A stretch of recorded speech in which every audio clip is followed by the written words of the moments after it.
I request all of you to take a deep breath and start counting. You know how to do single breath count? I think it's important to document our single breath count nowadays because a lot of viral infections. So after 2 months or 3 months, anybody ends up in trouble. At least we should know our baseline. I think. So anybody can identify these slides? What are we seeing here? Okay, anyway, I mean, connected to the topic, Campylobacter jejuni and Zika virus. So, it's a common scenario what we see, elderly gentleman coming with the weakness which is progressive from lower limbs to upper limbs over a period of a few days with the prior history of 2 weeks to 3 weeks back having gastroenteritis, and usually consciousness is normal, but cranial nerve examination, unless you carefully see, facial nerve may be abnormal, but if you don't detect it, everything looks normal. But you feel that power is grossly reduced in the lower limbs to the level of 1 by 5 and with the poor finger grip, and upper limbs are also weak. So this is a usual case vignette which people do get in IDCCM exams. So what is your diagnosis and what are the differential diagnoses for ascending paralysis? When they ask this, I think we have to structure our answer with a few things. Obviously, the first diagnosis which you would like to mention is Guillain-Barre syndrome or AIDP. But our answers should be structured with the various levels of CNS involvement, starting from brain and spinal cord, neuromuscular junction, anterior horn cell, nerves, muscles, toxins, and snake bite. I think examiners are very particular about toxins and snake bite, especially OP poisoning can present with that. Obviously, there will be some difference in manifestations. It may not be an absolute fitting into the diagnosis, but you have to mention. So I'm not going to deal with each and everything, but in each system you should know one or two differential diagnoses which you should prepare it as an answer and keep. It is helpful in either IDCCM or any of the other exams. So how do we evaluate these patients? Obviously, the first line of tests when we tell usually what we do blood tests that should include CPK and blood gas analysis, and imaging when it comes to obviously neuroimaging is one of the things which we have to do as a part of completion. And whenever patient is stable enough to move for the scan, nerve conduction and electromyography has to be done. And CSF examination and spirometry, these are all part of examination. So, how do you diagnose GB syndrome, and what are the features required for the diagnosis, and what are the features which support diagnosis, and what are the features which cast doubt in a patient with GB syndrome? So, we know that there is a requirement that patient should have a progressive weakness, which is usually what we call as progressive weakness from lower limb to upper limb. But when we say lower limb to upper limb, lower limb weakness is usually starting from proximal to distal. It is not distal to proximal. It usually starts with the thigh.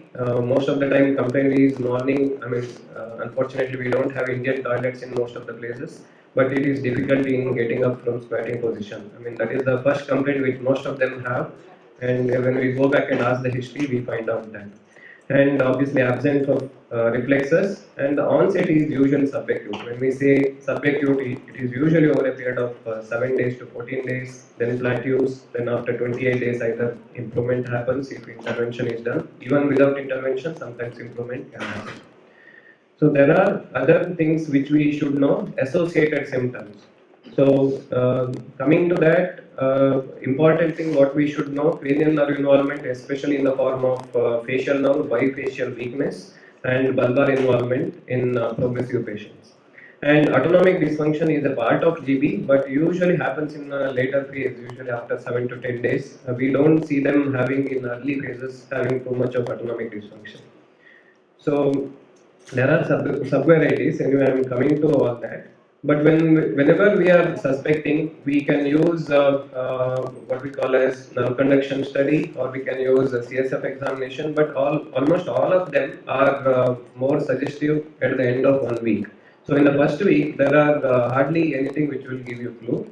So it's important to understand GB is a clinical diagnosis.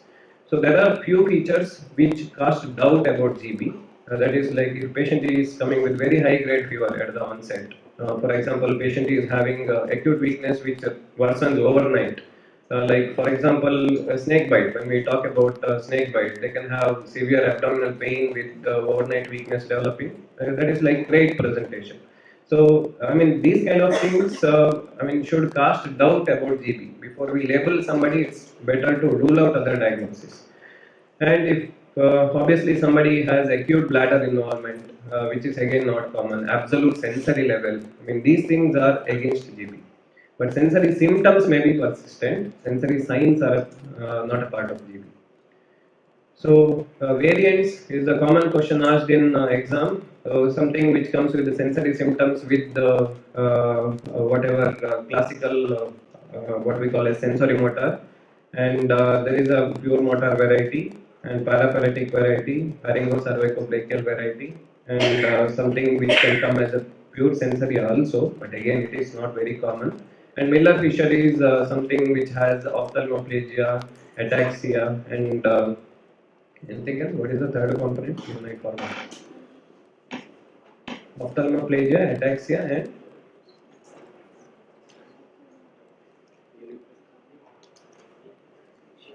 sorry, air reflex. Yeah. So which mimics Wernicke's encephalopathy. So there is one more entity, what we call as Bickerstaff's brainstem encephalitis, which is one of the serious forms. So coming to GBS subtypes, this is mainly based on what we call as nerve conduction study based, the typical AADP what we deal with, and axonal acute axonal motor neuropathy and motor sensory neuropathy. These things are important again when it comes to the prognostication, which will come in the later phase.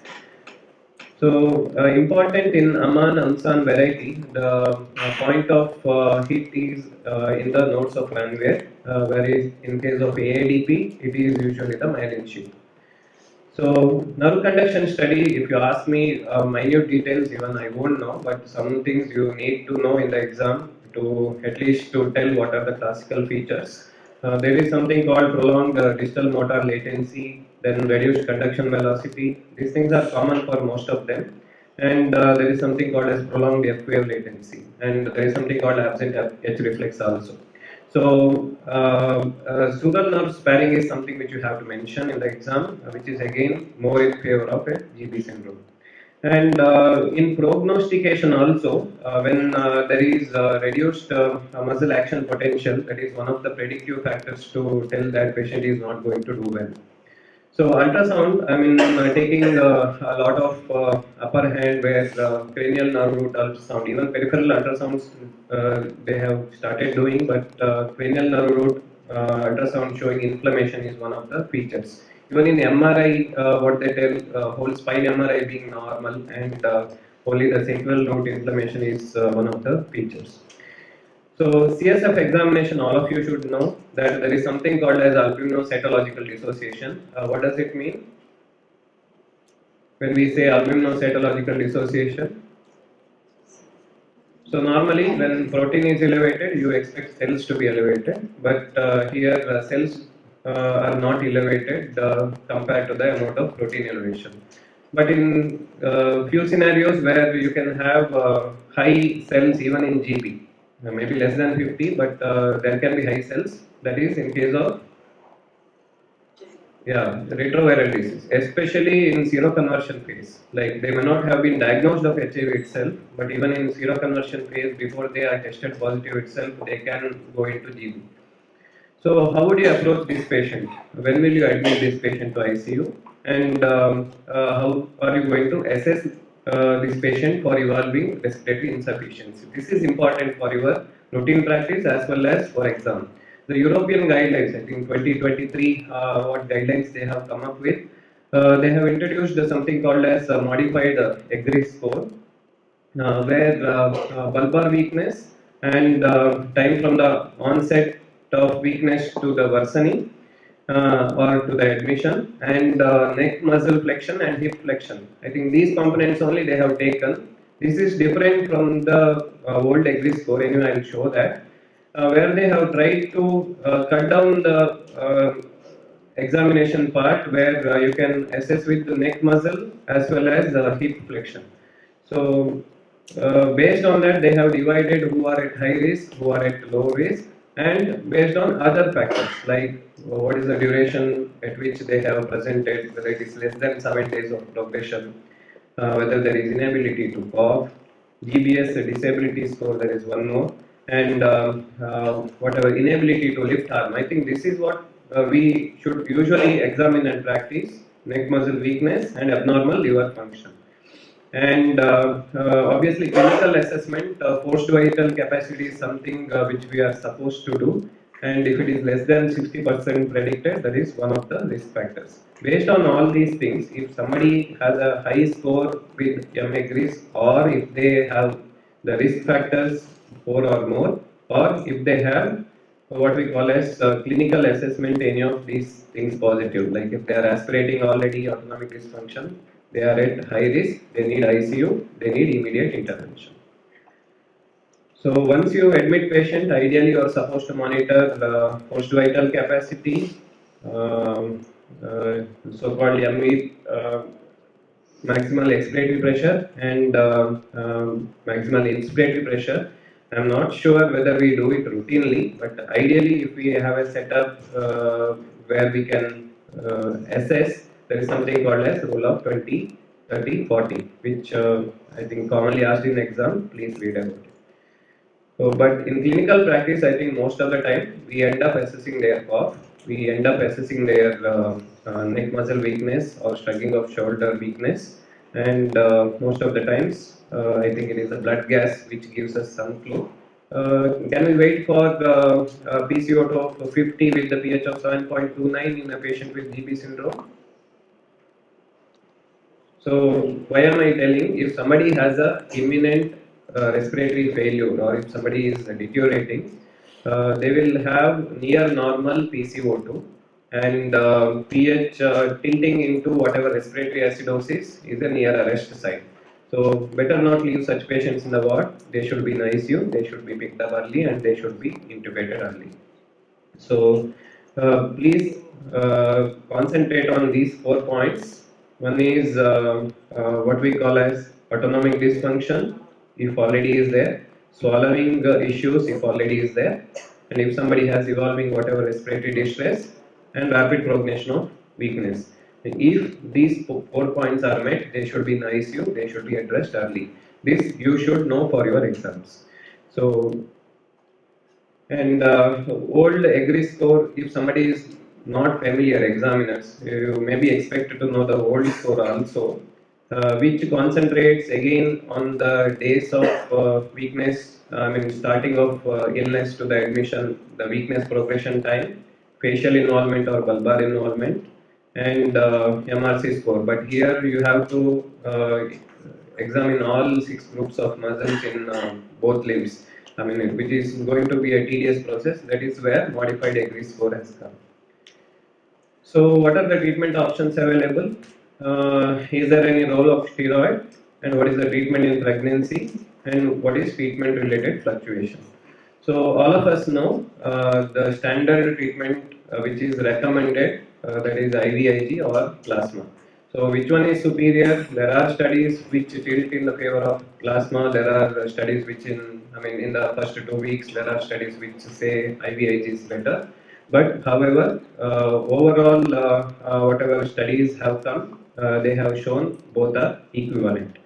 So you should know the dose of IVIG also. It merely reaches 2 gram per kg of IVIG over a period of 5 days, or it can be given as a short course where it is completed within 3 days. So when it comes to plasma also, you should know that they have to receive 200 to 250 ml plasma per kg over a period of 5 sessions. So in first 2 weeks, this treatment is beneficial, but if somebody is already in recovery phase in 24 weeks, this treatment is not going to be beneficial. And if somebody crosses 4 weeks and if weakness is kind of progressive, then usually they tilt in favor of CIDP. But again, there is one more entity which comes into play, that is something called as treatment related fluctuation, where you treat a patient where initially he shows improvement, but subsequently over a period of time he has deterioration. So they have set a timeline where they wait till 2 months to call it as acute CIDP. They still take it as treatment related fluctuation. What I am trying to tell, GB syndrome, you have started treatment, for example with IVIG, initially there is improvement documented clinically, again they deteriorate. So what are the treatment options in such case? So you have to either go for second dose of repeat IVIG, or you have to go for plasmapheresis. Again, there is no superiority of one over the other. And if somebody is really interested, you can go through a lot of molecules which target various steps of neuroinflammation, but none of them have proven benefit so far. So, should we do early tracheostomy in case of GB? Again, this is debatable. It will only increase the comfort of the treating physician, probably. It doesn't change the mortality or morbidity. And complications associated with GB, please don't put complications like this in exam. So, you are supposed to tell complications related to GB, complications related to whatever ICU stay, and obviously complications related to the therapy. So if you want to put on the topmost what is the complication related to GP which is life threatening, that is cardiac involvement, arrhythmias which can lead to death. So when it comes to obviously other second most common is respiratory failure which unaddressed can lead to death. So rest of the things like SAADH, hyponatremia, these are all could be part of GB. And the worst complications which is difficult to manage will be autonomic dysfunction. And the common question again asked is how do you differentiate between critical illness neuropathy and GB? If you really ask me in clinical practice, it is difficult unless you have a patient has a prior history of being sick for a very long time, absolutely no cranial nerve involvement, and nerve conduction study being done which is normal, which all might tilt towards critical illness neuropathy. But if a patient with the GB develops critical illness neuropathy, I don't think you can differentiate. So how do you prognosticate? This score you should know, what is known as modified Erasmus GBS outcome score. Not very difficult. The patient which we had in the beginning, 65-year-old elderly gentleman presenting with the diarrhea as an initial manifestation with the significant weakness, his risk is going to be very high, mortality is going to be very high. And in an ideal world with the proper setup, GB mortality should not cross 5%.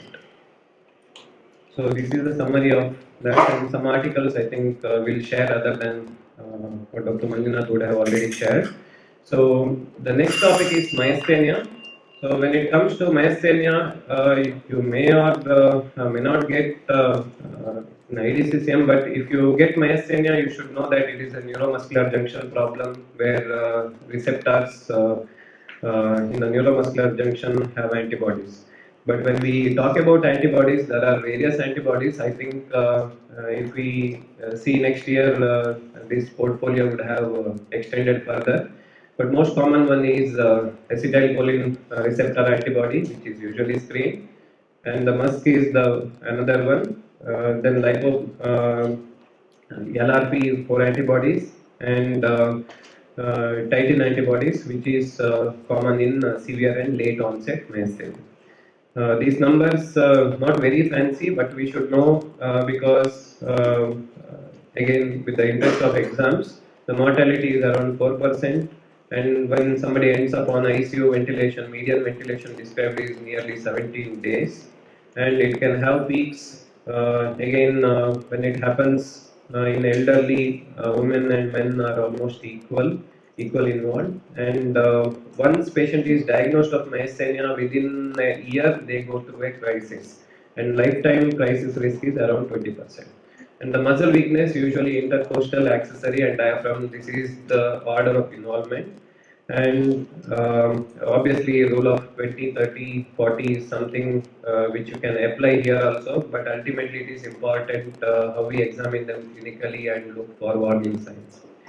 So, no matter what we want to test, facial muscle weakness when it is associated, all these rule of 20, 30, 40 may get altered.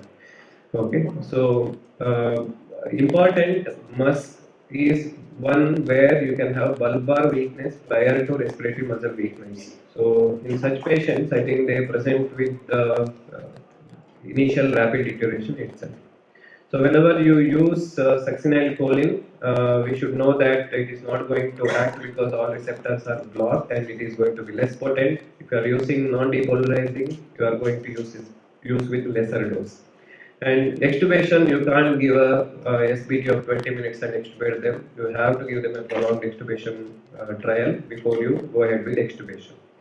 But even after extubation, important to know that whether patient has a good cough, swallow coordination. If they don't have that, they can fail miserably. And few drugs, I mean not few drugs, there are many drugs which can precipitate. I mean whatever drugs we are going to write, we are going to reassess, check it and then we are going to write. And pregnancy, infections, physical stress, aspiration, whatever secondary sepsis, these are all usually the precipitating factors. So radiology, you may see a anterior mediastinal widening which could hint towards a thymoma. And important in the diagnosis, that is single fiber electromyography, that is delay in the action potential following the, delay in the second action potential following the first indicates a positive test. And in repetitive nerve stimulation, supramaximal stimulus has to be given. 10% decrement between first and fifth stimuli is diagnostic. Please remember this for your exam. So, how do we approach these patients? Whoever we suspect, antibodies can give a clue, EMG or single fiber electromyography. And if inconclusive, you go for penicillin test or acetylcholine esterase inhibitor test. But whenever we do these tests, we need to take adequate precautions, consider patient safety always. So there are varieties where only ocular myasthenia can be seen. I'm sure you would have heard about ice pack test, where you can use it as a simple test to look for myasthenia. But there is some thing about myasthenia ptosis. There is usually asymmetry between the eyes in ptosis and eye movements in case of myasthenia compared to other weaknesses. And dorsal and ankle dorsiflexion is not weak in myasthenia. This point is in favor of classical myasthenia and obviously positive response to immunotherapies. There are DDs of myasthenia which people do ask. Congenital myasthenia worsens with pyridostigmine. Lambert-Eaton myasthenia, I think this usually asked connected with the malignancy. Usually they have incremental response to during electrophysiography and usually involves voltage gated calcium channel. I mean, these differences you should know. So, when we talk about all these things, what are the therapies? When somebody asks, when patient is not in crisis, it is pyridostigmine, that is the one which is used. But if patient comes in intensive care, if they are sick, the options are limited. You are going to stop pyridostigmine because it is only going to increase secretions, and you are going to go for IVIG or plasma exchange. I mean, the other options, obviously, using high dose steroids as a temporary measures, that also can be used. But the classical treatment, what is recommended is IVIG or plasma exchange. So, what acts fast, that is IVIG and plasma. The next line, which usually can help, is corticosteroids or cyclosporine. Rest of the things are all going to be slow acting. So, in case of myasthenic crisis, initial options, as we discussed, it is IVIG or plasma. So in pregnancy, 33% improve, 33% doesn't change, 33% deteriorate. So, and usually worse in case of first trimester, and they are better off in third trimester. So when it comes to the treatment, if somebody asks you about rituximab and methotrexate, I mean nobody will ask. If you go till then, it's good in exam. But if somebody asks, you tell all these are measures when treatment is not affected or by the other forms of therapies. But you should know during the crisis, whether it is myasthenic crisis or cholinergic crisis, you are not going to use phytosteroid. Any doubts, any questions? Please feel free to ask. Sorry, I had to be fast because food is waiting.